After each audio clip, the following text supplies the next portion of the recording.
নমস্কার বন্ধুরা, রকমারি রান্নাঘরে তোমাদেরকে স্বাগত। আজকে আমি বানাতে চলেছি চিকেন পটল দরমা।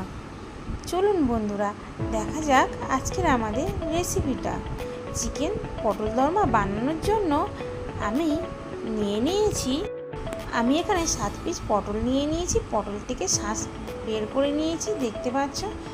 আর এখানে নিয়ে নিয়েছি একটা পেঁয়াজ, আদা আর রসুন। এটা আমি মিক্সিতে কড়াটা আমার গরম হয়ে গেছে। এবার আমি পটলগুলি ভেজে নেব। আমি গ্যাসের উনুনটি আস্তে করে দিয়ে পটলগুলি ভাজতে থাকব।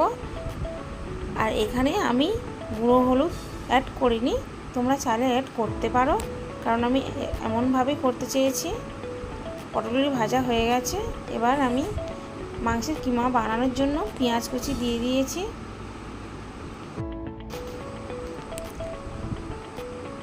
দেখতেই পাচ্ছ পেঁয়াজটা একটু হালকা ভাজা হয়ে গেছে। এবার আমি 2 চামচ আদা রসুন বাটা যে পেস্টটা ছিল সেটা দিয়ে দিলাম। আর এবার দিয়ে দেব গুঁড়ো জিরে গুঁড়ো, কাশ্মীরি লঙ্কার গুঁড়ো। আমি এখানে লঙ্কাটা কম অ্যাড করেছি, তোমরা চাইলে বেশি করতে পারো। এবার আমি মাংসের কিমাটা আগে থাকতে ছোট ছোট করে কেটে রেখেছিলাম, সেটাকে আমি দিয়ে দিলাম। এবার দিয়ে দেবো হলুদ গুঁড়ো, পরিমাণ মতো লবণ দিয়ে মাংসের কিমাটাকে ভালোভাবে নাড়াচাড়া করে কষিয়ে কষিয়ে করতে হবে। এখানে আমি কোনো জল অ্যাড করিনি, কারণ জল অ্যাড করলে এটাকে ভালো লাগবে না। দেখতেই পাচ্ছ আমার মাংসের কিমাটা রেডি হয়ে গেছে। আমি একটু কাঁচা লঙ্কা দিয়ে দিয়েছি আর ধনেপাতা। এবার আমি পটলের মধ্যে পুরগুলি ভরে নেব। কড়াইতে তেল দিয়ে দিলাম। এবার আমি দিয়ে দেবো জিরে, একটা শুকনো লঙ্কা, এলাচ, লবঙ্গ আর দারচিনি।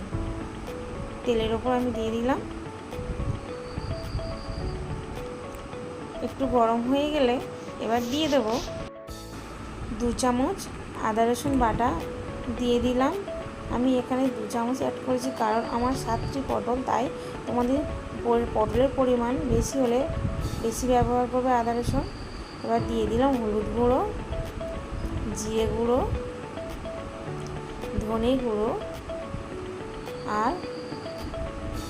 আর দিয়ে দিলাম খুব সামান্য পরিমাণে গোলমরিচ আর কাশ্মীরি লঙ্কা। আমি সবসময়ের জন্য লঙ্কা গুঁড়োটা কম ব্যবহার করেছি, তোমরা চাইলে পরিমাণ মতন দিতে পারো। ভালোভাবে মশলাটিকে আমি কষিয়ে নেব। আর এবার দিয়ে দেব দই। আমি 2 চামচ দই অ্যাড করেছি এখানে। দিয়ে আবারও মশলাটিকে কষিয়ে নিতে হবে।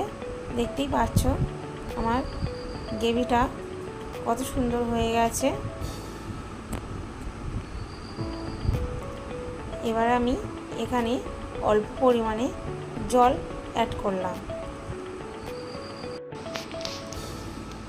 এবার দিয়ে দেব পরিমাণ মতন লবণ, দিয়ে আমি আরেকটু নাড়াচাড়া করে নেব।